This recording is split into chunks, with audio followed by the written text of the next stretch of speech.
चलिए, हम बहुत समय व्यर्थ ना गवाते हुए, सबकी अपनी अपनी व्यस्तताएं होती है, तो हम उस संख्या को नहीं देखेंगे कितने लोग जुड़ पाए उस समय, कितना देर से लोग जुड़ रहे हैं। ये अपने अपने अनुशासन का विषय है। जब जीवन में कोई अनुशासन ही नहीं रहा तो साइकोलॉजी समझना, आगे बढ़ना असंभव है। आगे चल के धीरे धीरे समझ जाएंगे। तो हम अभी शुरुआत करने हेतु पहले हम 3 बार ओम का उच्चारण करते हैं। मन को शांत एवं स्थिर करते हुए पूरी तरह मनोभाव के साथ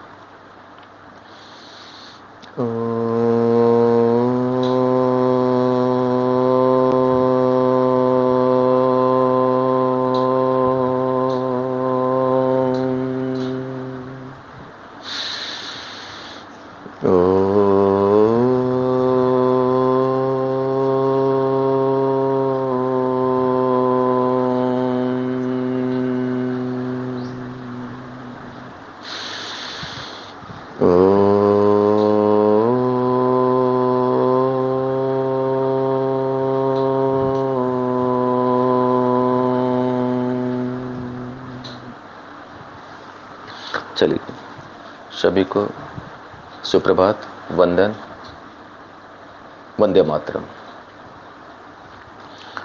आज हम उस विषय को समझ बनाने हेतु एक सत्र शुरुआत कर रहे हैं। अब सभी लोग जानते हैं, एक व्हाट्सएप ग्रुप शुरू किया जा रहा है जिसका नाम है साइकोलॉजी ऑफ गुड हेल्थ। इसी की शुरुआत में कुछ मूलभूत विषयों को समझना और ग्रुप की गरिमा और उसके लक्ष्य और कार्यशैली को समझने के लिए और साथ साथ साइकोलॉजी, मनोविज्ञान पर थोड़ी सी समझ बनाने के लिए हम प्रयास करते हैं।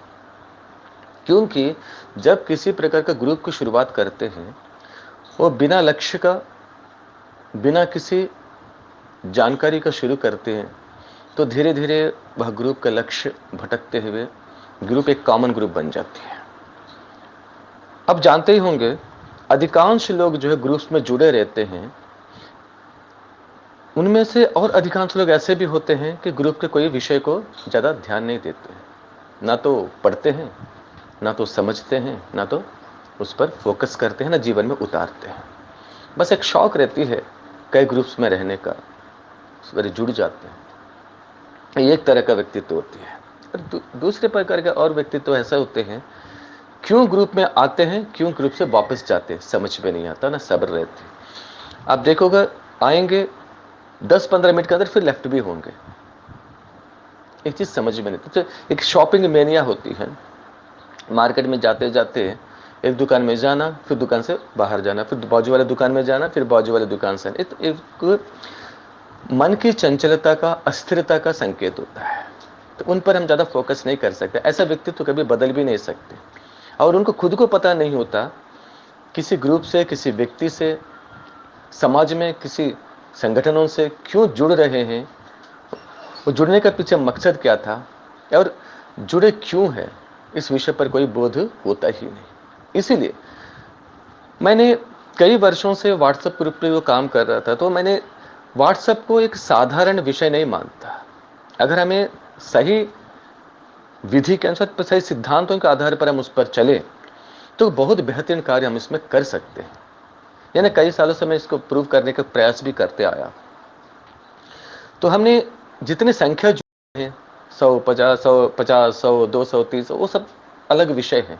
लेकिन इसमें समझदार लोग कितने हैं, और उस ग्रुप के विषय पर समझ कितने लोगों को है, श्रद्धा कितने लोगों को है, ध्यान कितने लोगों का है, इन चीज़ों को परखते हुए और बहुत मिनिमम संख्या जो होती है उनके साथ ही उस कार्य को शुरू करते हैं। एक व्यक्ति जब शुरू करता है, उस व्यक्ति के साथ अगर एक हाथ जुड़ती है, तो 1-2, ये 1+2 1 की जगह 1+1 11 समझने की प्रक्रिया साथ हमें चलना होगा। तो हमें पहले समझते हैं। अभी जो चीज़ें मैंने चर्चा कर रहा था, आप लोगों से बातें कर रहा था, ये सारी चीज़ साइकोलॉजी के अंतर्गत ही आती है। साइकोलॉजी, मनोविज्ञान एक ऐसा गहरा विषय है। देखिए, एक आम इंसान की तरह हम समझने लगे, सोचने लगे तो समझ नहीं सकते, और इसे बहुत गहराई से समझना होगा। जब तक समझ नहीं बनेगी, हम अपने व्यवहार में, अपने चरित्र में, अपने आचरण में और हमारी व्यक्तिगत, पारिवारिक एवं सामाजिक जीवन में जिस तरह का डेवलपमेंट चाहिए, हम उसे प्राप्त नहीं कर पाते, अपने व्यक्तित्व को खड़ा नहीं कर पाते। तो इसमें आजकल जो प्रक्रिया जो चल रहा है, सबसे विशेष प्रक्रिया आजकल जो है एनएलपी, मनोविज्ञान में एक मॉडर्न एरा शुरू हो चुका है। कुछ ही वर्ष पहले, 10, 15, 20 वर्ष होने जा रहा है, कई लोगों को पता भी नहीं। एनएलपी का मतलब हो जाती है न्यूरो लिंग्विस्टिक प्रोग्राम। और इसमें हमें समझना होगा न्यूरो क्या है, लिंग्विस्टिक क्या है और प्रोग्रामिंग क्या है। ये समझ में आ गया, बहुत सारी चीजें हमें समझने में आसान होगा। ये जो हम अक्सर एक वाक्य का इस्तेमाल करते हैं, जो कुछ बोलते हैं लक पर डिपेंड है। उनका लक अच्छा रहा, वो व्यक्ति आगे बढ़ गया। किसी का लक सही नहीं था, वो पिछड़ गया। मेरे नसीब में ऐसे बातें, ऐसी विषय नहीं था, इसलिए मैंने प्राप्त नहीं कर पाया, और मेरा नसीब बहुत अच्छा रहा, मैंने बहुत कुछ प्राप्त कर लिया। तो पहले इस अंधविश्वास से हमें मुक्त होना पड़ेगा। मैं इन विषयों में पहले से एक प्रहार कर रहा हूं। शायद कुछ लोगों को पसंद आए, कुछ लोगों को पसंद ना आए, लेकिन जब तक हम अपनी गलत धारणाओं पर, गलत विचारधाराओं को प्रहार नहीं करेंगे, विचलित नहीं होगा, हमारे भीतर संघर्ष शुरू नहीं होगा, तब तक एक विचार सही दिशा पे चल पाना असंभव हो जाता है। इसी मूल विषय को केंद्र में रखते हुए जो भी हम जीवन में प्राप्त करते हैं, जो अच्छी चीजें हो, बुरी चीजें हो, गलत चीजें हो, लॉस या प्रॉफिट कुछ भी हो, वो सारे चीजें हमारे लक पर नहीं, सिर्फ हमारी ब्रेन मैपिंग पर डिपेंड करती है, हमारी भविष्य योजनाओं पर डिपेंड करती है, हमारे विचारधाराओं पर डिपेंड करती है। हम आज जो कुछ भी होंगे वो हमारे सिर्फ और सिर्फ हमारी विचारधारा के कारण होंगे। यदि हम समाज में सबके साथ घुल मिल सकते हैं और 100 लोगों में एक व्यक्ति अपने व्यक्तित्व को पहचान दिला सकता है, तो उस व्यक्तित्व का विशेषता होती है। और जो व्यक्ति 2-4 लोगों में अंदर बीच में बैठकर भी वो अज्ञानवश कहे या फिर किसी जानकारी का अभाव के वश करे, वो अंधेरे में रहता है, थोड़ा बहुत 2-4 लोग पहचान ना पाए, ऐसे व्यक्तित्व का निर्माण करते, उस व्यक्तित्व को कमजोरी होती है। तो साइकोलॉजी ऑफ गुड हेल्थ का मतलब ये नहीं होता फिर शरीर के लिए नहीं होता। शरीर और हमारे जीवन, हमारे पारिवारिक, पूरे सामाजिक जीवन तक सारे विषयों पर फोकस किया जाएगा कि हमारे व्यक्तित्व को कैसा उन्नत शिखर तक पहुंचा सकते हैं, अपने आप को एक पहचान दिला सकते हैं, हमारे अंदर कमजोरियों को कैसा मिटा सकते हैं, और हमारे अंदर खूबियों को समझकर उसे उभारने हम कैसे सफलता प्राप्त कर सकते हैं। हमारे पारिवारिक संबंधों को, पारिवारिक रिलेशंस को, सामाजिक संबंधों को कैसे बेहतरीन बनाया जा सकता है, इन विषयों पर विशेष करके फोकस की जाएगी। और दूसरा विषय और भी है, जो हमारी हेल्थ जो है, तो पूरी तरह हमारे फिजिक पर डिपेंड नहीं करती। 90% जो हमारी हेल्थ जो हमारी मन पर डिपेंड करती है।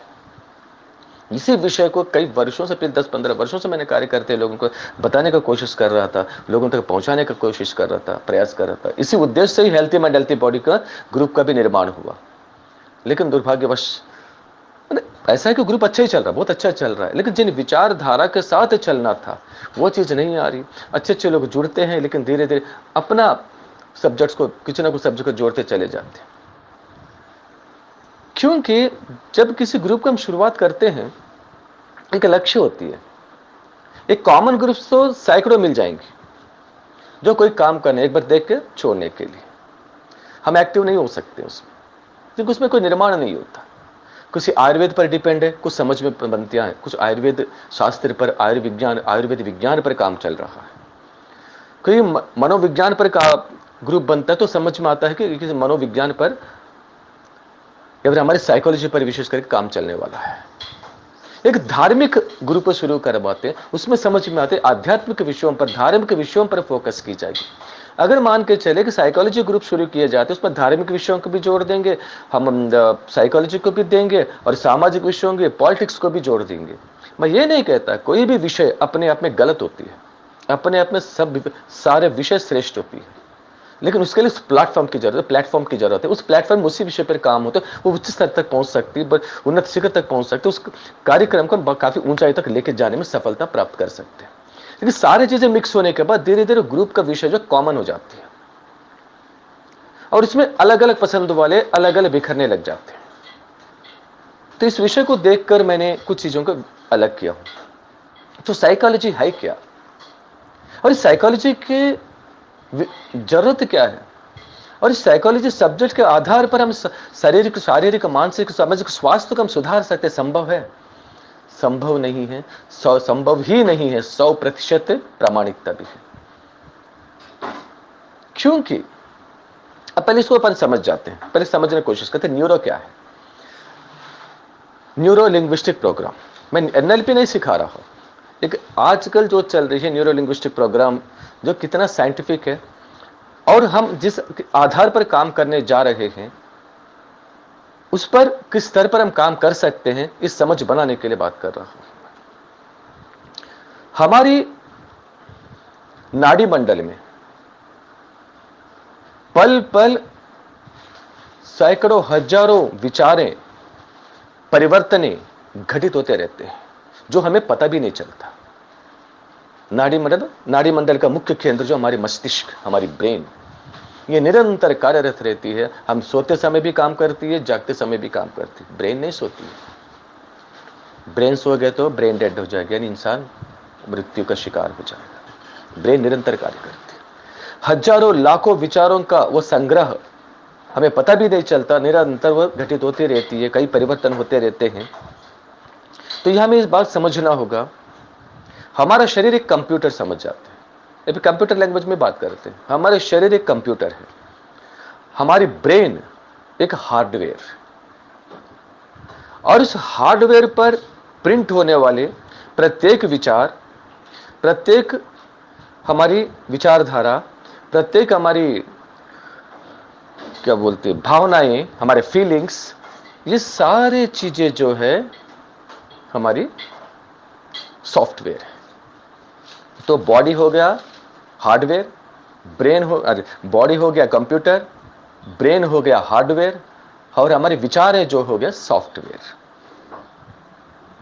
तो इस सॉफ्टवेयर प्रोग्रामिंग ऐसी होती है, हमें नग्न आंखों से हम देख नहीं सकते।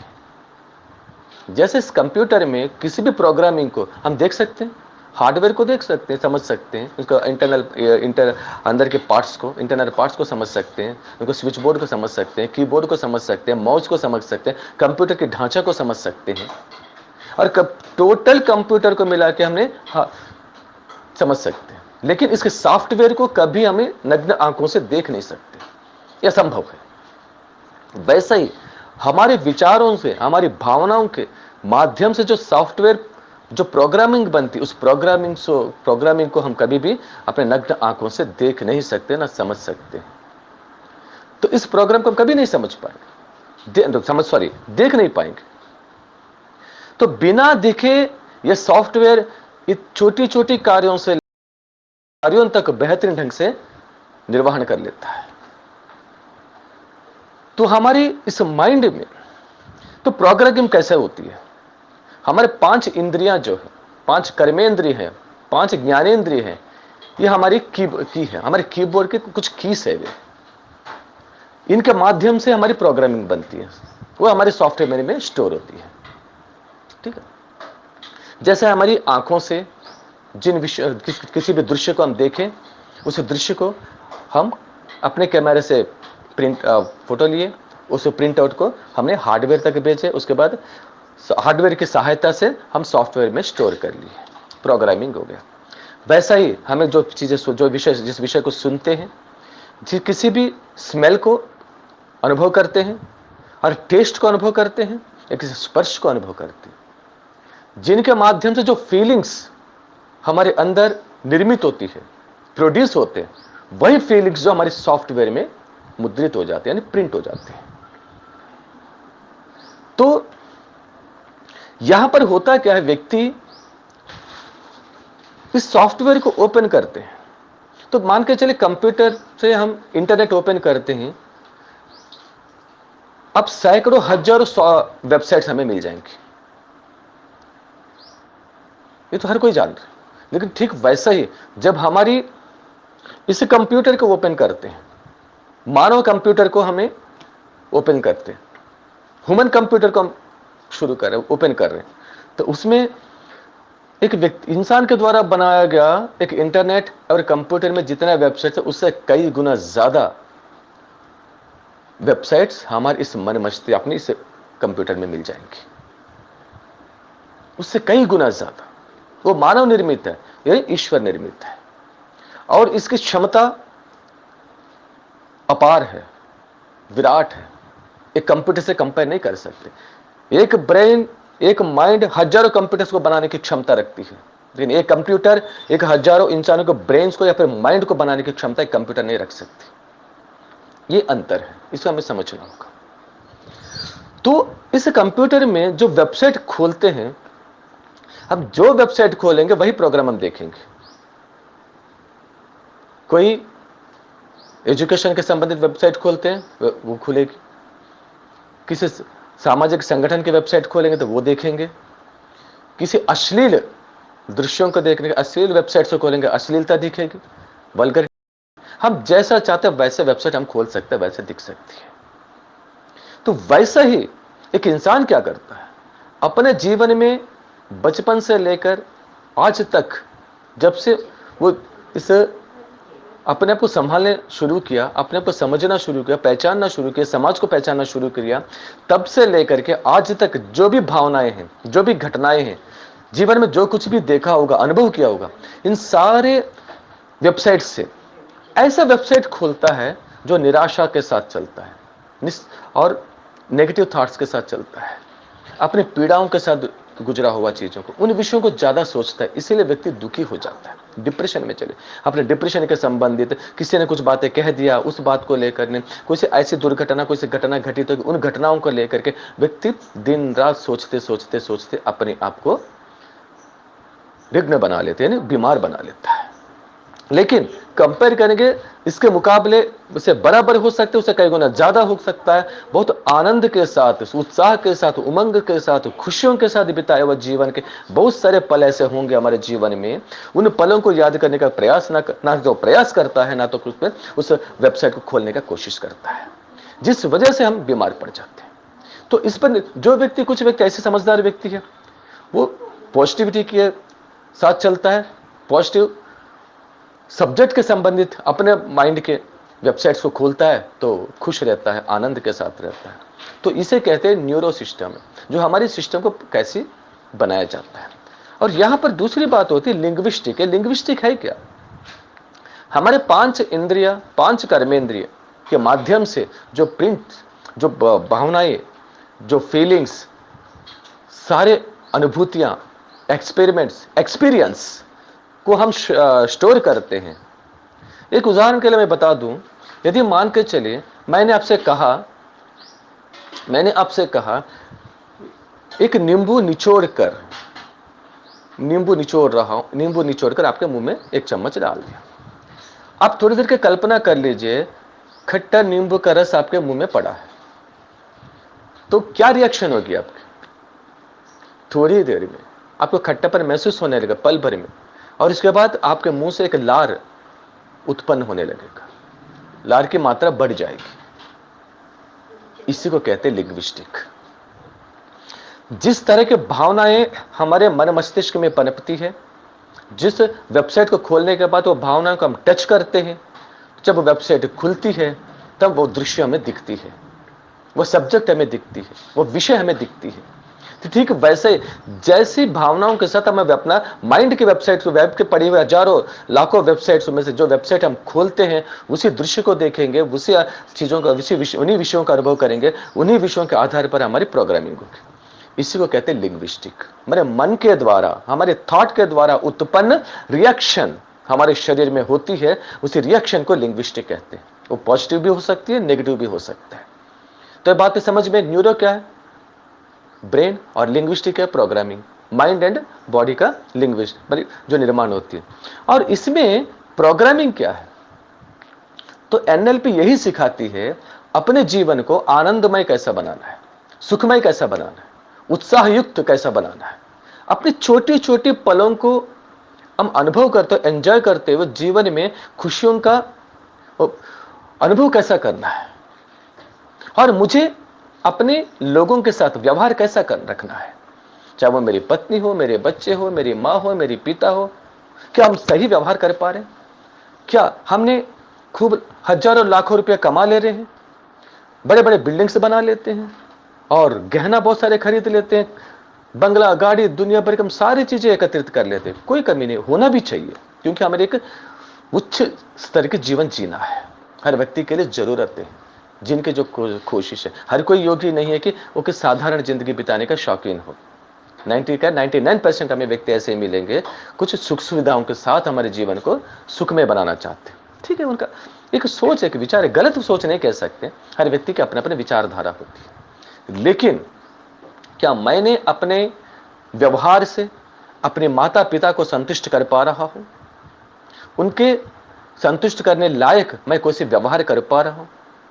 क्या मैं अपने पत्नी के साथ अपने पत्नी को संतुष्ट रख पा रहा हूं, या मेरी पत्नी से मैं संतुष्ट रह पा रहा हूं? क्या मेरे अंदर शिकायतें ही रहती है, या फिर मेरे अंदर वो भावनाएं भी रहती हैं? मेरे बच्चों के साथ मैं समय व्यतीत कर पा रहा हूं? क्या मैं मात्र एक मशीन बनकर पैसा कमाने का मशीन बनकर मैं अपनी जिंदगी बिता रहा हूं? जब अंतिम पड़ाव पर पहुंचते हैं, उस मशीन को यही समझ में आता है, मैं एक मशीन ही रहा, मैं कोई भावनाएं नहीं थी, मेरे अंदर कोई फीलिंग्स नहीं थी, मैंने कोई जिंदगी का अनुभव ही नहीं किया, पूरा शून्य नजर आती है। तब पछतावा से कोई मतलब नहीं रहता। तो इस माइंड को कैसा प्रोग्रामिंग करना? कई बार होते बहुत सारी अच्छी चीजें होती भी हम अनुभव नहीं कर पाते। एक पत्नी होती निराशाजनक जीवन जीती है, एक पति होता है निराशाजनक जीवन जीता, दोनों का आपस में संबंध सही नहीं रहते, या अच्छे रहते हुए भी बाहर सब कुछ अच्छा दिखता है, अंदर से कुछ समस्या होती है। कुछ लोग बाहर लड़ते हैं लेकिन अंदर से बहुत प्यार पनपती है, ऐसे भी लोग हैं। ये अब से निम्न वर्ग स्तरों में, जैसे मास पब्लिक में चीजें देखोगे, लड़ते झगड़ते फिर मिल जाते हैं। लेकिन हमारे पढ़े लिखे लोगों में बहुत बड़ी बीमारी है, बहुत बड़ी माइनस पॉइंट के उन चीजों को मन में बैठा बैठा बैठा के जिंदगी भर चलते। जब उनके आक्रोश निकलती है, जब गुस्सा आती है, जब समय आता है, जब शिकायतों का एक भंडार खुल जाती है, तो उसमें मन के अंदर दबे सारे भावनाएं खुल जाती है। कई पेशेंट्स को मैंने देखता हूं बहुत अच्छे से रहते हैं, लेकिन जब समय आता तो बहुत सारे निकल जाते। क्यों? उनका माइंड में प्रोग्राम ऐसा ही हुआ। उसके पीछे घटनाएं बहुत सारी चीजें हैं। इसमें भी दूसरा विषय है, ऐसे होने की घटनाओं के जिम्मेदार कौन होते हैं, कौन कौन होते हैं? समाज है, मैं हूं, मैं अपन स्वयं है, अपने परिवार है, समाज है, ये अलग अलग विषय। इन पर आधार पर ही उन चीजों को चिकित्सा की जाती है। चिकित्सा का मतलब व्यवसाय, इन चीजों को सुधारा जाता है। क्या व्यक्ति की मंशा होना चाहिए अपने जीवन में सुकून, शांति, आनंद के साथ जीना है। और मैं अकेला आनंद के साथ जी लिया ये पर्याप्त नहीं होता। मेरे साथ जुड़े प्रत्येक व्यक्ति खुश होना चाहिए, खुश रहना चाहिए, ताकि मैं जिस दुनिया से चल बसूं तो लोगों का आंखों में नमी आना चाहिए, लोगों को याद आना चाहिए ऐसा व्यक्तित्व तो है मेरे जिंदगी में। ऐसी व्यक्तित्व को, विराट व्यक्तित्व को बनाना हर व्यक्ति का फर्ज होना चाहिए, जिम्मेदारी होना चाहिए, और हमारे मकसद भी होना चाहिए। तो इस विषय को, एक विराट विषय को लेकर अब चलने के एक छोटी सी कदम शुरुआत किया जाए। तो न्यूरो लिंग्विस्टिक प्रोग्राम को कैसा करना है, तो ऐसे अपने लैंग्वेजेस में देखेंगे तो अलग अलग लैंग्वेज हम इसमें पोस्ट करते हैं हमारी सॉफ्टवेयर में, वही हम देखते हैं। तो इस प्रोग्राम को कैसा बदलना है? आप पूछोगे ऐसा कैसे हो सकता है? तुरंत अपने को बदल सकता है 100%। 21 दिनों में व्यक्ति अपने पर्सनैलिटी को बदल सकता है, मात्र 21 डेज। लेकिन व्यक्ति को चाहत होना चाहिए। मेरी पत्नी मुझ पर शिकायत कर रही है, कुछ नाराज रहती है, तो उस कारण मुझे उससे भी समझना होगा। सिर्फ मैं अपनी ओर से समझने से नहीं होगा, मुझे उस ओर से भी समझना होगा, उनकी भावनाएं क्या, उनकी फीलिंग्स क्या। अगर मेरे पति मुझसे नाराज होते हैं, एक महिला की, तो वो पत्नी भी समझना पड़ेगा उसके पति उनसे नाराज क्यों है। लेकिन बच्चे कभी नाराज रहते, बच्चे क्यों नाराज है? हमारे पड़ोसी हमसे नाराज है, हमारे मित्रगण हमसे नाराज है, ये भी समझना होगा। वैसे सारे लोग हमसे प्यार करते हैं, हमसे जुड़े रहते हैं, हमारे साथ जीवन यापन करते हैं, तो बहुत बेहतरीन संबंधों को बनाते हुए आगे बढ़ते हैं। ऐसा क्यों हो रहा है, मेरे अंदर खूबियां क्या है, ये भी मुझे समझना होगा।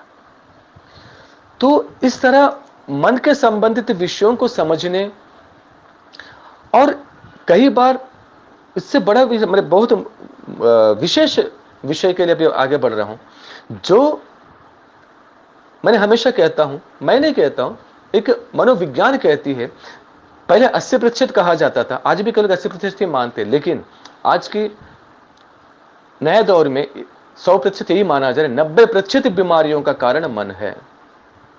हो सकता है मेरे घर में कोई बीमार है, शायद उसका कारण मेरे व्यवहार हो सकता है। मेरे घर में कोई बीमार है, उसका कारण मैं बन सकता हूं, मेरे वजह से हो सकता है, मेरे वजह से कोई दुखी हो सकता है, मेरे वजह से कोई परेशान हो, पीड़ा झेल सकता है, जिस वजह से उनके साथ कुछ घटना घटित हो रही है, उनके मन में कुछ भावनाएं चल रही है। उन भावनाओं को समझ को उसका चिकित्सा करने के सबसे प्रथम कर्तव्य मेरी बनती है, डॉक्टर की नहीं।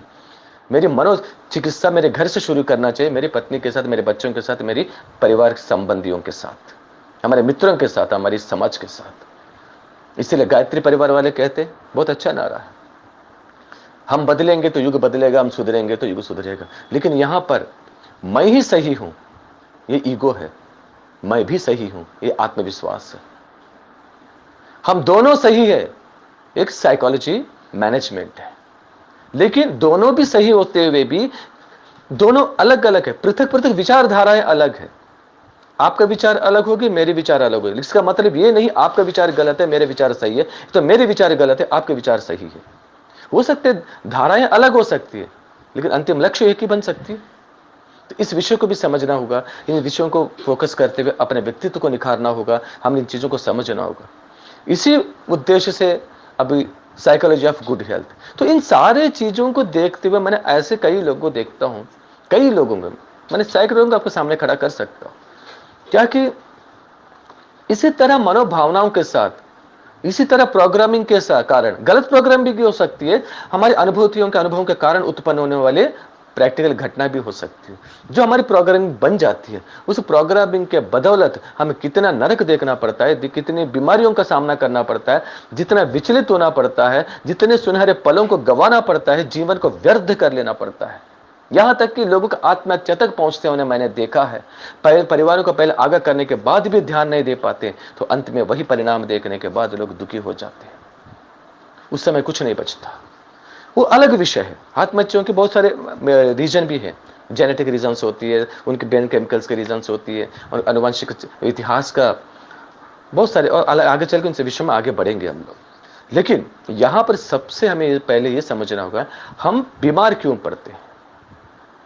क्योंकि बीमारी का पीछे वो मैकेनिज्म काम करती है। अभी एग्जाम्पल के कोरोना के लिए मैं बात कर लूं, कोरोना का प्रकोप और इसके विकराल तांडव हर कोई देख रहे कि हम ये नहीं कहते वायरस नहीं है, वायरस है, लेकिन उस वायरस को मारने की क्षमता भी आपके अंदर है, मेरे अंदर है। इस वर्ष मैंने अपने आप में रिस्क में लेकर, मैंने पिछले लॉकडाउन से आज तक मैंने साबित करने की कोशिश कर रहा हूं। अब तक मैंने खरा उतर पाया, लेकिन कल क्या होगा मैं नहीं जानता। लेकिन अब तक मैंने ना तो मैंने वैक्सीन लिया, ना तो मैंने कोई काढ़ा पी रहा हूं, ना ही मैंने कोई दवाई खा रहा हूं। बाबा स्वामी जी का बनाया हुआ कोरोनिल भी नहीं खा रहा हूं मैं। लोग जरूरत हो तो मैं बता भी रहा हूं, आप ले लीजिए, लेकिन मैंने कुछ भी नहीं ले रहा। मात्र योग के आधार पर, उस पर भरोसा करके, विश्वास कर उसके साथ चल रहा हूं। और हमारे आदरणीय पटेल जी आज जो 11 बजे क्लास लेते, उनका आपको पता है, मैं ये बता दूं, बिना मास्क का कोविड पेशेंट को सेवा भी दे रहे हैं। एक अद्भुत विषय है, क्योंकि लोगों को डर बाहर निकाले तो अपने आप को उस आग में उतारना पड़ता है। लेकिन वो आग हमें सिकाई के लिए, ठंडक दूर करने के लिए काम करती है, हमें जलाने के लिए काम करती है। उसे कैसे उपयोग करने हमारे ऊपर निर्भर करती है। उससे पहले हम अपने आप को मजबूत बनाना पड़ता है, अपने को ताकतवर बनाना पड़ता है, अपने शारीरिक मानसिक बल को बढ़ाना पड़ता है, अपने आलस्य को त्याग कर मेहनत करना पड़ती है। लेकिन जो मेहनत से दिल चुराते हैं, जो सुबह उठने से दिल चुराते हैं, जो इस प्रक्रिया को समझने करना में नाकाम हो जाता है, वही लोग अब भयभीत होकर बीमार पड़ रहे हैं, भयभीत होकर जीवन यापन कर रहे हैं, हार्ट अटैक से, हार्ट फेल्यूर से मौत के शिकार हो रहे हैं। कल भी एक पेशेंट को मैंने देखा, भयभीत होकर बहुत परेशान है। एक माइल्ड हार्ट अटैक भी हो चुका है उनको, इस भय के कारण। उनका एक मित्र का डेथ हुई, उसका तो उनका भय मन में बढ़ गया, मुझे भी मृत्यु ना हो जाए, मेरे भी। अब 1 महीने से ऊपर हो गया तो फिर भी भय चल रहा। 4-5 दिन से मैंने संपर्क करता, मैंने बोले थोड़ा समय निकल के अलग से मैं बैठता हूँ। कल मैंने उनके साथ बैठा, आधा घंटा बैठने के बाद सारी चीजें समझ में आई। कल से उनका काउंसलिंग सेशन शुरू हो रहा है, पर 10-15 दिन में 100% ठीक होंगे, कोई शक नहीं। लेकिन ऐसा निर्माण क्यों हो रहा है? मैंने वही कहा, प्रोग्रामिंग, गलत प्रोग्रामिंग। अगर किसी के बारे में हमने सुने, वो विषय को, उसी सब्जेक्ट को हम अपने मन में बैठा लेते हैं। आज हम लोग सबको यही निर्देश दे रहे हैं। मेरे संपर्क में आने वाले हर पेशेंट को निर्देश दे रहा हूं, पालन भी करवा रहा हूं। मैंने स्वयं पालन कर रहा हूं, उसके बाद मैं बता रहा हूं। पिछले 2 वर्षों से मैंने, 2 वर्ष बीत चुकी है, मैंने अपने, मेरे घर में कोई पेपर नहीं आती, न्यूज़पेपर बंद करवा दी। इसका जड़ कहां पर मैं समझा, मैंने बीमारियों का जड़ कहां पर है, हमारे विचारधाराओं की कमजोरी का जड़ क्या है, मैंने ये समझने का कोशिश किया। कई विद्वानों का लेख मैंने पढ़ा, कई विद्वान, कुछ लोगों से संपर्क भी किया। मैंने सारी चीजें देखने के बाद मैंने प्रैक्टिकली अपने ऊपर का शुरू करना, मैंने प्रैक्टिकल करना शुरू किया। मेरे पिछले 2 वर्षों से मेरे घर में कोई न्यूज़पेपर नहीं आती। पिछले 8 महीने से मैंने न्यूज चैनल्स नहीं देखता, किसी प्रकार का न्यूज चैनल नहीं देखता, और किसी भी प्रकार का कोविड के संबंधित नकारात्मक किसी भी विषय को मैं उस मैसेज को पढ़ता नहीं, फॉरवर्ड कर देता। क्यों? क्योंकि मैं अपने आप को कमजोर बनाना नहीं चाहता।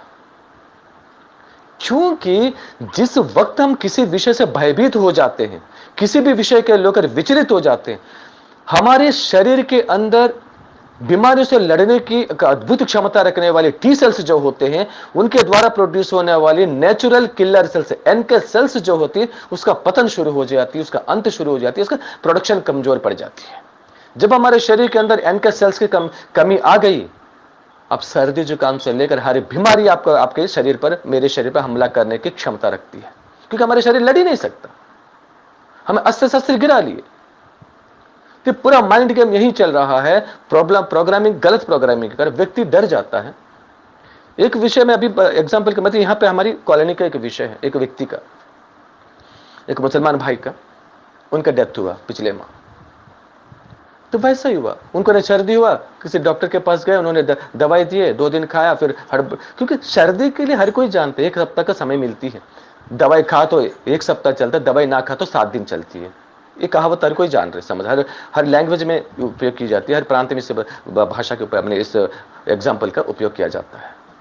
तो उस व्यक्ति ने फिर जब दूसरा दिन गए, डॉक्टर से कहा कि मेरा अब सर्दी ठीक नहीं को, मैं जो परेशान हूं, तो उन्होंने फिर कोई काम करे, टेस्ट करवा लो।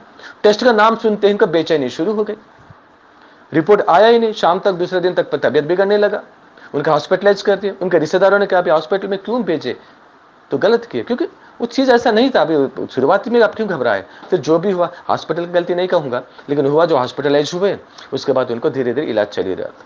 लेकिन एक जूनियर डॉक्टर्स के गलती से कहे, गलती से हुआ ये, उस पेशेंट के सामने ही उनके परिजनों से कह दिया इनका तो कोविड पॉजिटिव है, अभी उनका रिपोर्ट आ चुका, तो बोले इसका पॉजिटिव, इनका कोरोना हुआ है। जैसा ये वाक्य सुना, तुरंत उनके अंदर बिस्तर पे उनका पसीना ऐसी बहने लगा है। उनका बेटा अपना बता रहा था, इतना पसीना बहने लगा, उसे चटपटाने लग गया। उसके बाद उनको बचाने 3 इंजेक्शन, बाकी ट्रीटमेंट शुरू की, लेकिन मृत्यु का डेथ हो गया, हार्ट फेल्यूर। उनकी मौत कोरोना से नहीं हुआ, कोरोना से भय से हो सकता था, इलाज के बाद कोरोना ठीक हो सकता था, मृत्यु हो भी सकता था, जो कुछ भी हो। लेकिन उस वक्त उनका मृत्यु जो हुई है, मात्र भय के कारण हुई है, हार्ट फेल हो गया। तो हमारी बॉडी, मैं यही बता रहा, हमारी बॉडी मैकेनिज्म ऐसी काम करती है। हम जैसा जो भी किस विषय को अनुभव सोचे, हमारे प्रोग्राम जब वेबसाइट खोला, वो जैसे फील करते, मैंने अभी एग्जांपल बताया, जैसा नींबू का रस डालते में कैसे महसूस होती है, खट्टापन महसूस होती है, वैसे ही हम अपने आप को बीमार महसूस करें तो बीमारी हमारे अंदर दिखेगी ही। मैं स्वस्थ महसूस करूं तो स्वस्थ महसूस करूंगा ही, मैं स्वस्थता मेरे अंदर दिखेगी। कि पहले इस चीज को हमको बचाना है, इस विषय से बाहर निकलना है, हमारे माइंड प्रोग्रामिंग को सही दिशा पर लेके जाना है। तो इसी विषय पर काम करने के लिए हम इस साइकोलॉजी ऑफ गुड हेल्थ के, मैंने गुड हेल्थ चाहिए, गुड साइकोलॉजी की जरूरत है। जब तक साइकोलॉजी गुड नहीं होगी, हेल्थ गुड होना असंभव है। एक किसी विषय को मन में रखे रखे रखे रखे, कई लोग तो इंट्रोवर्टर होते हैं, आप कुछ बोले कुछ नहीं, आपसे नाराज हो जाएंगे, किसी शब्द को पकड़ के बैठेंगे। अब 10 बार पूछोगे क्या हुआ भाई, क्या बात ऐसा है, तो क्या हुआ, पत्नी पूछेगी पति से, पति पूछेगा पत्नी से क्या हुआ, कुछ नहीं मैं ठीक हूं, लेकिन मन में वो चल रहा, वो आग जली रहा जली रहा। इस तरह मानसिकता वालों को 100% केसेस में आप देख सकते हैं हाई ब्लड प्रेशर की शिकायत रहती है। भले कोई थोड़ा बढ़े, बात ज्यादा बढ़े, मन के अंदर सारी चीजों को छुपा कर घुटन महसूस करने वाले व्यक्ति, नाराजगी महसूस करने वाले व्यक्ति, और अपने आप को नकारात्मकता के साथ चलने वाले व्यक्ति को हाई ब्लड प्रेशर होना ही। वो अलग आने वाले क्लासेस हम विस्तार से चर्चा करेंगे उन्होंने। इसमें क्या बॉडी मैकेनिज्म कैसे करती है, हमारी हमारी अंतःस्रावी ग्रंथियां किस तरह ये बीपी बढ़ाने में कार्य करती है, कि वो डिफेंस मैकेनिज्म और डिफेंस मैकेनिज्म कैसा कार्य, ये बहुत बड़ा लंबा विषय है, इस समय समय पर होगी। इस सारी चीजों को हमको समझना होगा, हमारी बॉडी मैकेनिज्म को, साइकोलॉजी मैकेनिज्म को समझना होगा। जब तक नहीं समझ पाएंगे वैसे ग्रुप्स में लोग आते रहेंगे, जाते रहेंगे, भागते रहेंगे, उनके मन के मुताबिक जो चीजें नहीं मिलेगी वो भागेगा, हम उसको परवाह नहीं करते। हम ऐसे व्यक्तित्वों का, हम साफ बुरा मत मानिएगा, मेरे अपशब्द हो सकता है, मनोरोगी ही मानते हैं कि मनोरोग है, क्योंकि उसको पता ही नहीं मुझे क्या चाहिए, ढूंढता रहा, ढूंढते ढूंढते। कुछ व्यक्ति क्या होते, सुख के तलाश में पूरे संसार को ढूंढते, शांति के तलाश में कहां कहां नहीं जाते। कोई हरिद्वार गया, कोई ऋषिकेश गया, कोई इधर गया, कोई उधर गया, दुनिया भर का, लेकिन शांति अपने मन में होती है ना। हम किसी आश्रम में जाने से शांति मिलेगी जरूरी नहीं है, आप अपने घर में रहोगे शांति नहीं मिल पाएगी ये भी जरूरी नहीं। आप अपने घर को ही एक आश्रम बना सकते, आपके घर पे आपका विचारों के द्वारा आपके मनोमंडल को ही एक आश्रम बना सकते हो, आपके विचारधारा के द्वारा आपके मन को ही हरिद्वार बना सकते हो, गंगा जमुना सरस्वती का संगम बना सकते हैं। तो हमारे अंदर है, उन विषयों को हमें समझना होगा। जब तक इस बारीक विषय, छोटी सी विषयों को समझ नहीं पाएंगे, उस गहराई से हम अपने आप को डेवलप नहीं कर पाएंगे, हम रिश्तों को सुधार नहीं पाएंगे। कई लोग देखोगे, लाख कोशिश करो, चालों के बीच में बैठेंगे लेकिन मुंह नहीं खोल पाएंगे, और उनके साथ वो संबंध उस टाइप का नहीं बना पाता, व्यक्ति तो बना ही नहीं पाता सालों। कई लोग मैं ऐसा जानता हूं, 4 घर के बाजू में देखोगे तो उनका घर का व्यक्ति उसका मोहल्ले वाला नहीं पहचान सकते, जानते ही नहीं, ऐसा घर बीता। एक पत्नी कहती है मेरी पति इतना सीधा है, अब उनको कोई नहीं, सीधा ड्यूटी जाएंगे सर झुका के, सीधा सर झुका के घर में आएंगे, उसके बाद कहीं आना जाना हिलना डुलना नहीं है, अपना दुनिया में रहते हैं। बहुत अच्छा आदमी, बहुत अच्छा आदमी, मैं भी बोलता बहुत अच्छा आदमी। और वो बहन खुश है तो बहुत अच्छी बात है, होना भी चाहिए, क्योंकि उस संतुष्टि में कोई विवाद नहीं होगी। अगर वह बहन अगर थोड़ी पढ़ी लिखी है, थोड़ी समझदार है, सामाजिक जीवन शैली को समझती है, तो वो बहन को गलत लगेगा, तो विवाद शुरू होता। व्यक्ति अच्छा है, व्यक्ति बहुत अच्छा है, मैं ये नहीं कह रहा हूं, लेकिन व्यक्तित्व में कमी है, तभी दोनों को एडजस्ट होना दिक्कत हो जाती है। और दूसरी विषय आती है साइकोलॉजी में, वैवाहिक जीवन में प्रवेश करने के बाद जो दोनों के बीच में उम्र के अंतर, एक जमाने में होता था 10, 12, 15 साल के अंतर में भी शादियां किया जाता था। आजकल वो चीजें बहुत कम हो गई, कि डॉक्टर्स भी समझाने लगे 5 वर्षों से ज्यादा अंतर मत रखना बोल के। इसका कारण क्या है? Psychology of lifestyle. क्योंकि एक दशक 10 वर्ष जब बीत जाती है, एक दशक एक नया पीढ़ी का उत्पन्न होने लगता है। अगर मैंने मान के चलिए मैंने 30 वर्षों की आयु तक पहुंचा हूं, उसमें 20 वर्ष आयु की या फिर 16 वर्ष की आयु की, 18 वर्ष की आयु की लड़की बालिका या युवा के साथ, युवती के साथ शादी करूं, तो हम दोनों को मानसिकता नहीं जचेगी, सारे जीवन यापन अच्छे से चलेगी। लेकिन मेरी सोच 30 वर्ष पुराना है, लेकिन आज जो बच्ची मेरी जिंदगी में आई, जो महिला मेरी जिंदगी में आई, उसका सोच 15, 16, 18 वर्ष पुराना है। तो एक दशक से भी ज्यादा अंतर है। तो विचारधारा में, परिपक्वता में, हर चीज में, इसमें थोड़ी सी बचपना रहेगी, उसमें थोड़ा परिपक्वता रहेगी, दोनों नहीं जचता है उनको। इसके सारे कर्म, सारे चीजों को नादानी लगता है, बेवकूफियां लगती है, मूर्खता लगता है पति को, और पत्नी को लगता है ये व्यक्ति तो बुढ़ापे का शिकार हो गया। ये विचारधाराओं को सेट करने के लिए उस पति को 5 साल पीछे आना पड़ेगा, अपने व्यक्तित्व को 5 साल पीछे लेकर जाना पड़ेगा, अपने विचारधारा को 5 साल पीछे लेकर जाना पड़ेगा, और अपने शारीरिक दारिद्र्य को, शारीरिक क्षमताओं को 5 वर्ष पीछे लेकर जाना पड़ेगा। उसके लिए व्यायाम भी करना पड़ेगा, योग भी करना पड़ेगा, मेहनत करना पड़े, विचारों को परिवर्तन करने के लिए मेहनत करना पड़े। और इस युवती को 5 वर्ष एडवांस, मतलब एडवांस नहीं, तो आगे बढ़ना होगा, पूरा अपना बड़प्पन बढ़ाना पड़ेगा। दोनों मिलकर यहां 5 वर्ष, यहां 5 वर्ष, 20 में मिलन हो सकती है मानसिकता का, तो संसार अच्छे से चलेगा। ऐसा कई परिवार में चलता भी है। जो समझदारी की थोड़ी कमी आ गई तो दिक्कत आती है। ये मैं यहीं बैठूं, मैं यहीं बैठूं, दोनों नहीं जच पाते। ऐसी छोटी छोटी चीजें, बहुत सारी चीजें होती, इन चीजों को समझना पड़ता है। हम बच्चों के साथ देखते, हम जैसा समझे वैसे समझे बच्चे। ऐसे आज बच्चे आज के डेट के हैं, आज के तारीख में पैदा हुए, आज के तारीख में बढ़ रहे, आज के बहुत सारी टेक्नोलॉजी आगे बढ़ गया, बहुत सारी चीजें आगे। उस समय का टेक्नोलॉजी, आज का टेक्नोलॉजी में अंतर है, उस समय के माइंडसेट में, आज के माइंडसेट में काफी अंतर है। इन चीजों को भी हमें समझना अनिवार्य होता है। तो इस तरह का कई विषय है और अपन चर्चा करते जाएंगे तो इस विषय को कोई अंत ही नहीं होगी। बहुत विराट विषय, क्योंकि साइकोलॉजी एक ऐसा विषय है, हर व्यक्ति आपके लिए प्रैक्टिकल है, मेरे लिए प्रैक्टिकल है। तो मेरा उद्देश्य यही है, खुशहाल जीवन। साइकोलॉजी अलग अलग विंग्स है, चाइल्ड साइकोलॉजी, ह्यूमन साइकोलॉजी में कई प्रकार के हैं, marital psychology, behavioural psychology, sex psychology, marital life psychology. तो इसमें बहुत सारी चीजें, बिहेवियर मॉडिफिकेशन, सिल्वा माइंड कंट्रोल, अगर मॉडर्न टेक्निक्स। लेकिन योग में जब आते हैं, मनोयोग एक शब्द में, एक वाक्य में, एक ही शब्द में सिमट जाती है।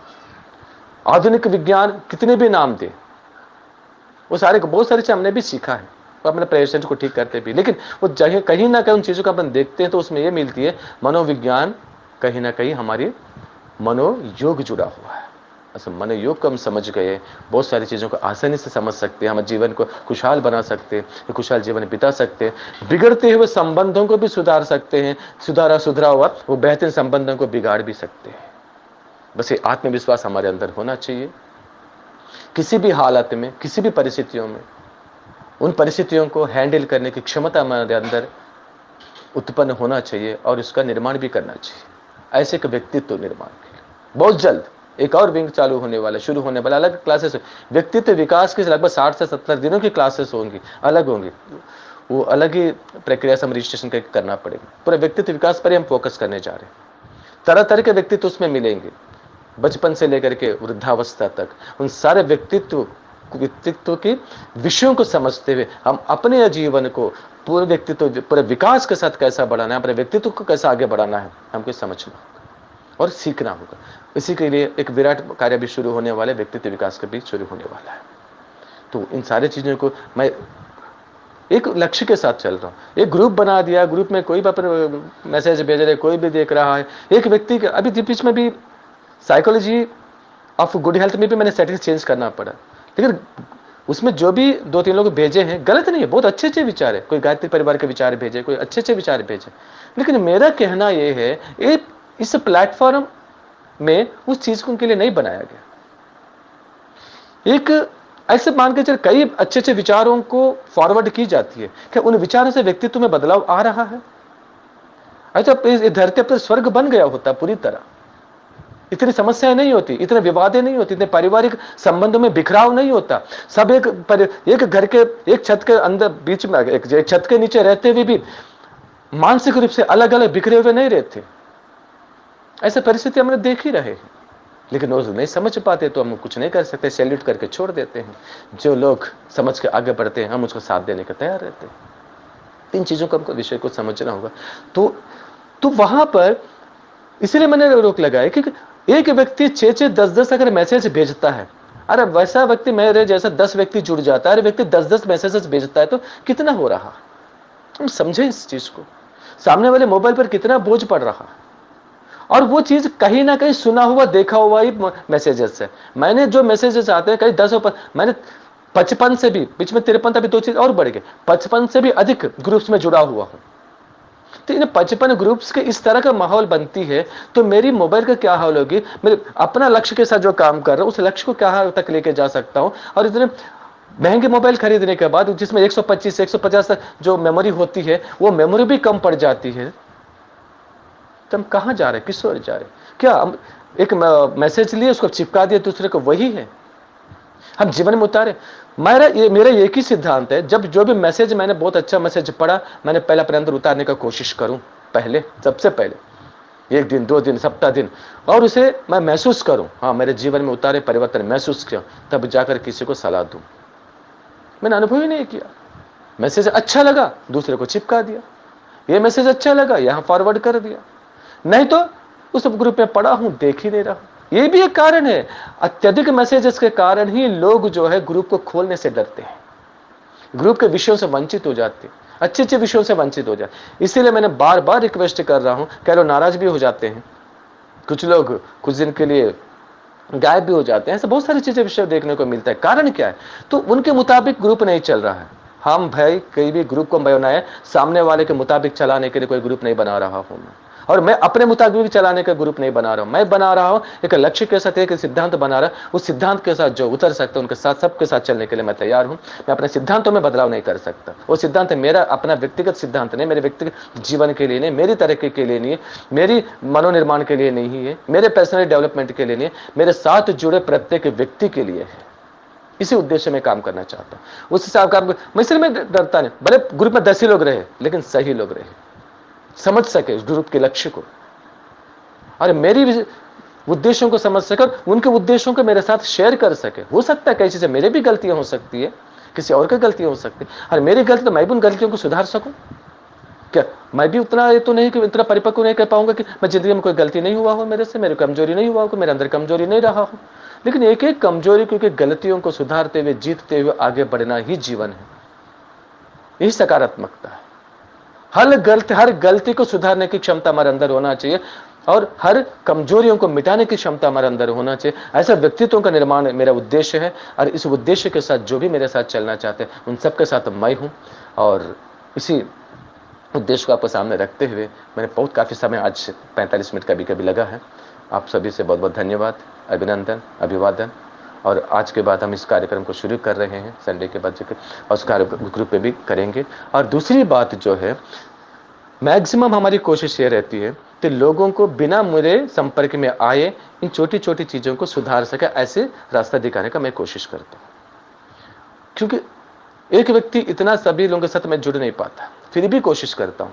कभी भी मैंने किसी फोन कॉल को अटेंड नहीं किया ऐसा नहीं होता। कभी भी किसी के व्यक्ति का फोन कॉल मेरे पास आता है तो उनको मैं नकार दिया, मैं देख नहीं पाऊंगा, बात नहीं कर पाऊंगा, ऐसा नहीं होता। क्योंकि सामने वाले इतना परेशान है, तभी तो हमारे हमसे कुछ संपर्क करने आए। इसका मतलब महान ज्ञानी है, हम सब कुछ जानते, सामने वाला मूर्ख है, ऐसा नहीं। उनके पास उसका समाधान नहीं है, शायद उस दृष्टिकोण से वो सोच नहीं पा रहा है, इसीलिए वो छोटा सा थोड़ी सी रास्ता दिखा दिया, अपने रास्ते में चल पे हमसे भी बेहतरीन कार्य कर सकते हैं। ऐसा एक से एक लोग हमारे समाज में मिलेंगे, एक से एक विभूति हमारे समाज में मिलेंगे। इस चीज को हमें समझना होगा। तो हमें इसी विषय को आधार पर लेते हुए, तो अगर मान के चलिए हमारी कोशिश यही रहती है मैक्सिमम छोटी छोटी सलाह से और इस तरह से चीज़ों को समझते हुए अपने आप को ठीक कर ले। अब ठीक कर ले मतलब हम सहायता करेंगे, सारी चीज़ें होती है गुरु के सलाह के माध्यम। फिर भी कई बार ऐसा भी होता है कि बिना प्रोफेशनल के सहायता से हो ही नहीं पाता। तो वैसा कंडीशन बहुत रेयर होती है, मतलब उसे 10% ही माना जाए, 90% तो ऐसे ठीक हो सकते हैं। 10% लोग होती है उनके शारीरिक, मानसिक, पारिवारिक आपसे संबंध है, अपने अड़ोस पड़ोस के संबंध है, पड़ोसियों के संबंध और परिवार के बहुत सारे विषयों पर निर्भर होती है। इसीलिए व्यक्ति मेरे पास जब आता है कोई समस्या को लेकर, मैं सारे विवरण मेरे को चाहिए होती है, सारे विवरण मैं लेता हूं, उनकी व्यक्तिगत आदतें और उसका अगर व्यवहारशीलता, सारे से परिवार जनों से भी अलग अलग बात करता हूं। करने के बाद उस व्यक्ति को, इस व्यक्तित्व को समझने को मुझे वे मंशा नहीं रहती, उनको कोई सीक्रेट मुझे पता चलना चाहिए। उनके सीक्रेट से मेरा कोई लेना देना नहीं। वो सीक्रेट है तो यहां से आएगी, यहां जाएगी, लेकिन उस सीक्रेट से महत्वपूर्ण है उस व्यक्ति का व्यक्तित्व निर्माण में इस समस्या के पीछे कारण क्या है, उस कारण को समझना मेरा मकसद होती है। उस कारण को जब तक नहीं हटाऊंगा, समझ लीजिए उस इन व्यक्तित्वों को सुधारना 100% संभव नहीं हो पाएगा। कुछ हद तक कुछ चीजें में कमी आ सकती है, कुछ सुधार दिख सकता है, लेकिन पूर्ण रूप से हम उसको ठीक नहीं कर पाए। ऐसे कंडीशंस में प्रत्यक्ष मेरे सामने बैठना पड़ता है, मिलना पड़ता है, या फिर ऑनलाइन में मेरे से क्या बोलते हैं कुछ काउंसलिंग लेना पड़ती है, लेकिन वो प्रोफेशनली होती है। क्योंकि किसी व्यक्ति के लिए मैंने 1-1 घंटा, 2-2 घंटा, 3-3 घंटा निकालूं तो मेरे सारी चीजें छोड़कर वो प्रोफेशनली चलेगी ना। ये तो गलत तो है ही नहीं। तो लेकिन इसका मतलब ये नहीं है कि हम लाखों रुपए, 1000 रुपए लूट लेंगे, हम ये काम नहीं करते। उनकी स्थिति को देखते हुए, समय स्थिति देखते हुए, समय जितना मिनिमम जो करना उसे अपन कोशिश करते हुए उनको पूरी तरह उस स्तर तक पहुंचाने का प्रयास करते हैं। ये सबसे अंतिम अस्त्र है जब व्यक्ति अपने आप को बदल नहीं पा रहा, व्यक्ति अपने आप को सुधारने में अक्षम हो रहा। क्योंकि कई बार मैंने बार यही करा, उस व्यक्ति का ही नहीं है, उसके सामाजिक, पारिवारिक, सामाजिक परिवेश भी इस पर बहुत बड़ा जिम्मेदार होता है। और इन चीजों के एक व्यक्ति में कोई परेशानी हो रही तो उस व्यक्ति को पीछे परिवार के माहौल को बदलना पड़ता है। ये विषय को जो समझ जाते हैं वही इस समस्याओं से बाहर मुक्त हो पाते हैं। उन परिवार को कैसा बदलना है, किस तरह को उनके खुशहाल जिंदगी देना है, यही हमारी मकसद होती है। इसमें कोई विशेष लगाव किसी व्यक्ति से नहीं होता, उस व्यक्ति से ज्यादा उस व्यक्तित्व पर हमारी लगाव होती है। उस व्यक्तित्व को सुधारना, उस व्यक्तित्व को ठीक करना, उस व्यक्तित्व को अच्छे मानसिकता का निर्माण करना। तो मैं कहकर अब मैं अपना वाणी का विराम देना चाहता हूँ। बहुत बहुत धन्यवाद, बहुत बहुत अभिनंदन। और एक शुभारंभ के लिए हम आज से एक नया नींव गढ़ने के लिए तैयारी करते हैं। शुरुआत धीमी हो सकती है, लेकिन वो बेकार नहीं जाएगी, बहुत बेहतरीन हो सकता है। यदि आपके पास किसी प्रश्न, विषय पर प्रश्न हो, चाहे साइकोलॉजी के विषय पर, तो पूछ सकते हैं।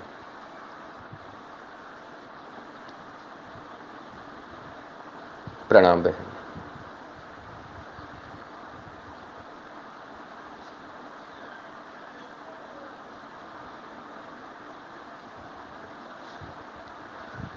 जिस अगर मुझे इस योग्य समझ रहे होंगे कोई, तो मुझे निमंत्रण देते हैं, बोलते तो मैं अपना सौभाग्य मानूंगा इसको। जरूर मैं अपने सेवा देने के लिए उपस्थित रहूंगा।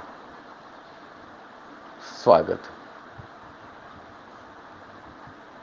जी जी, बिल्कुल बिल्कुल।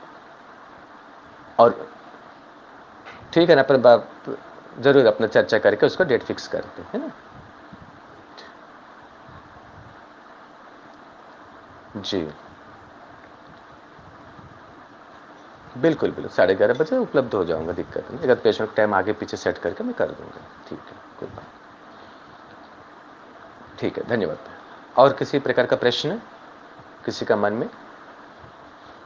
तो एक बात मेरे को ये बताइए, ग्रुप को इस लक्ष्य के साथ चलाना सही है? आप लोगों को क्या लग रहा है इस ग्रुप के विषय पे?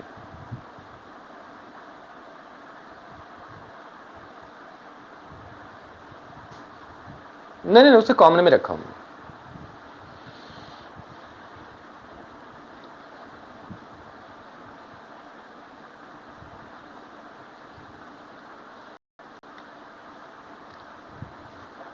जी जी, बिल्कुल बिल्कुल। उसे कॉमन ही रखा हूं मैं। उसका नाम भी बदलने वाला हूं, क्योंकि हेल्थी माइंड हेल्थी बॉडी नाम उसको अभी सूट नहीं कर रहा है। अब तो उसका मैं कुछ चेंज करूंगा, नाम चेंज करूंगा हेल्थी माइंड हेल्थी बॉडी के नाम से। एक हमारी जो संस्था जो बन रही है, वो हेल्थी माइंड हेल्थी बॉडी के नाम से सारे प्रकल्प उसी में चलेंगे। वो ब्रांड रहेगा, क्योंकि उस ब्रांड को के लक्ष्य को धज्जे उड़ाना नहीं चाहता मैं। उस ब्रांड के लक्ष्य को अपने जगह रहेगी, healthy mind and healthy body, वो अपनी जगह रहेगी। उसका अपना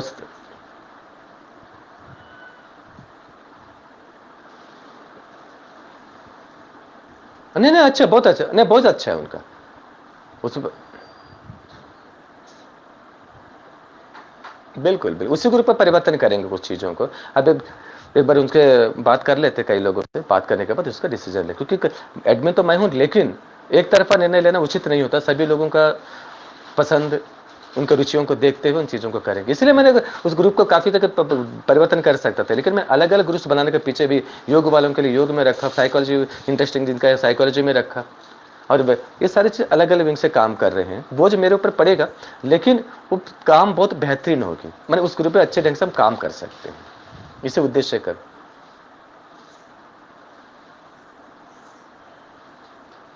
बिल्कुल मैं समझ रहा हूं ना। अब इसका रिकॉर्डिंग अभी मेरे, इसका अटेंडेंस जो है ना, अभी तो अटेंडेंस तो बन ही रहा है। इसका अटेंडेंस आ ही जाता है मेरे पास, अगला सेकंड में आ जाएगा। जैसे प्रोग्राम खत्म हो जाएगा, अटेंडेंस मेरे पास आ जाएगी।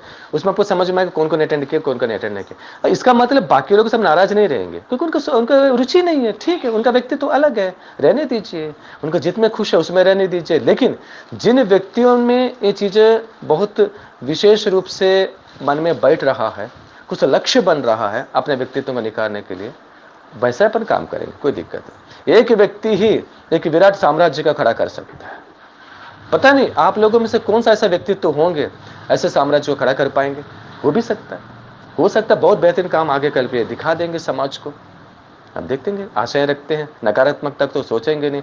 100 लोगों में 99% लोग आपके साथ नहीं, चिंता की बात नहीं। एक व्यक्ति आपके साथ है, महत्वपूर्ण है। वही व्यक्ति वो हीरा है, क्योंकि इन परिस्थितियों में वो व्यक्ति जो समझ रहा है, उस चीज को समझने के बाद आपके साथ बैठ रहा है, आपके साथ समझ बनाने का कोशिश कर रहा है, तो समझ लिए वो व्यक्ति बहुत विशेष व्यक्तित्व है। उसको कभी खोना नहीं है। उस व्यक्तित्व को हमें पूरी तरह अपने जीवन में उतारने का, और उनसे भी हमें सीखना चाहिए। ऐसे चीजों का हम काम करेंगे। अभी हम संख्या को नहीं देखते। मैं जानता 250-300 लोग होंगे किसी चीज में, 1000 होंगे किसी संगठन में, 1000 लोग उस विषय पर काम नहीं कर पाते। बहुत गिने चुने लोग ही काम करते। हमारी आजादी की लड़ाई में हमारे देश के कितने परिवार ऐसा था कि आजादी की लड़ाई में कूद पड़े। 6 लाख लोग अपना बलिदान दिए, देखिए 6 लाख जनसंख्या थी क्या? ऐसे तो कोई विराट काम करना है तो कुछ विशेष व्यक्तित्व आगे आता है, उसी विशेष व्यक्तित्व के आधार पर ही कार्य बनती है। कोई भी परिवर्तन, कोई भी अगर आंदोलन, किसी भी प्रकार का अच्छे आंदोलन, मैं बुरे आंदोलन के लिए नहीं कह रहा हूं, अच्छी चीजों के लिए शुरुआत होती है तो बहुत धीमी एक पहला स्टेप से शुरू होती है।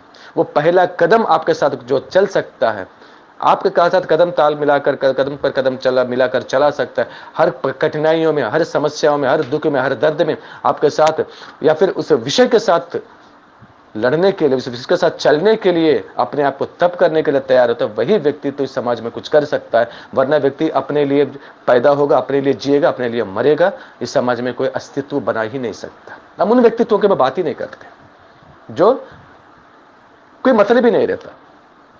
मैं कमाया, मैं खाया, मैं सोया, मैं पिया, मैं मरा, बस वो जिंदगी जिंदगी नहीं। ऐसे कीड़े मकोड़े हर जैव जीव जंतु जी लेती है, उस जीवन का कोई महत्व नहीं होता। हाँ, एक इस क्या बोलते हैं, वैश्विक सांसारिक, सांसारिक भी कहना गलत होगी, एक सृष्टि की जो नीतियां हैं वो जो चलती है, उसके अंदर ये सारी चीजें आती है। अलग अलग व्यक्तित्व तो मिलेंगे, अलग अलग लोग मिलेंगे, अच्छे लोग मिलेंगे, बुरे लोग मिलेंगे, समझदार लोग मिलेंगे, नासमझ लोग मिलेंगे। किसी से नाराजगी नहीं होना, नाराजगी बिल्कुल नहीं होना चाहिए। हमको एक इतना समझना है कि बालक है या बालिका है, ना समझ है, बस उसे क्षमा करके छोड़ देना है, उसके अलावा और कुछ नहीं। ठीक है, तो और किसी प्रकार का प्रश्न है अपने पास, किसी के पास? तो प्रश्न ना हो तो इसको आप समाप्त करें, क्योंकि आप लोगों को 11 बजे के लिए फिर तैयारी करना है। 11 बजे भी बैठक है आदरणीय पटेल जी के द्वारा, नरेंद्र भाई के द्वारा, है ना। उसमें होगा ऑक्सीजन मैनेजमेंट। ठीक है, तो समापन की ओर आगे बढ़ते हैं। और कैसा रहा? हम साइकोलॉजी ऑफ गुड हेल्थ का भी अब सेटिंग्स अभी बदलूंगा। आप अपने अपना ये अपना क्या बोलते विचार उसके प्रति और अपने कार्यक्रम के प्रति क्या करना है, कैसे कैसा लगा, आप जरूर अपने विचार रखेंगे। उसके बाद आगे बढ़ते हैं, ठीक है।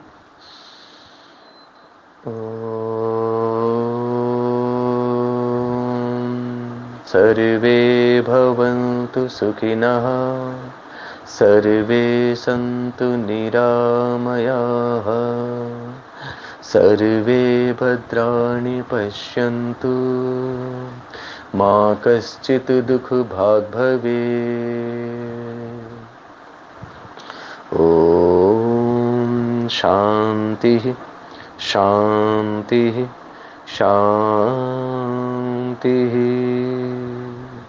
सभी को प्रणाम। ओम।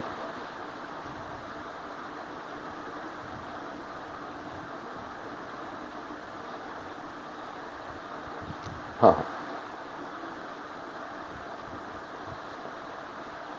कोई बात कर, कुछ बात रखना चाहते हैं?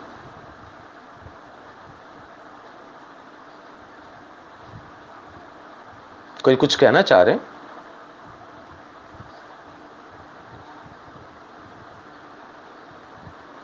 नहीं नहीं, क्लास के लिए नहीं होगा, अपने उसमें देते रहेंगे, मतलब आप ग्रुप में भी चलता रहेगा, समय समय पर देखकर इसका होगा। लेकिन व्यक्तित्व विकास को अलग जो क्लास रजिस्ट्रेशन से अलग चलने वाली है, बहुत जल्द, थोड़ा समय लगेगा, हफ्ता 10 दिन बाद उसका प्लानिंग करूंगा मैं, तो उसमें अलग कार्य होगी।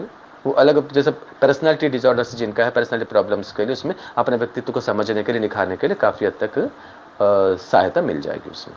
लेकिन इसको कंटिन्यू अपन करना पड़े तो थोड़ा दिक्कत आएगी मेरे लिए, लेकिन करेंगे। इसको तो समय का अभाव है, तो अपने योग में भी बहुत काम करना है, और थेरेपी भी रहती है, थेरेपी में भी लोग आते हैं, उन चीज़ों को भी मेरे को देखना है। तो समय कम है, व्यक्ति अकेला, तो बहुत सारी चीज़ें काम करना है हम लोग को। धीरे धीरे एक व्यवस्थित सिस्टम बनाना है मुझे आगे चल के। वो सिस्टम बनाने के बाद बहुत सारी चीज़ें करेंगे, लेकिन अभी ग्रुप में धीरे धीरे चलेंगे आगे एक एक चीज़ों को। जब जहाँ जरूरत महसूस होता है, हफ्ता 10 दिन में हो सकता है, संडे संडे या फिर 15 दिन में एक दिन हम आधा घंटा का सेशन लेंगे, कोई विशेष होंगे। मैं कोशिश में कर ही रहा हूँ, क्योंकि मैं ये ज़्यादा अच्छा लगता है, फेस टू फेस बात किया जैसा लगती है। तो एक आधा घंटे का कार्यक्रम हम ले सकते हैं, बीच में कोशिश करेंगे उस चीज़ आगे विचार किया जाएगा उसमें। ठीक है, फिर चलिए फिर मिलते हैं।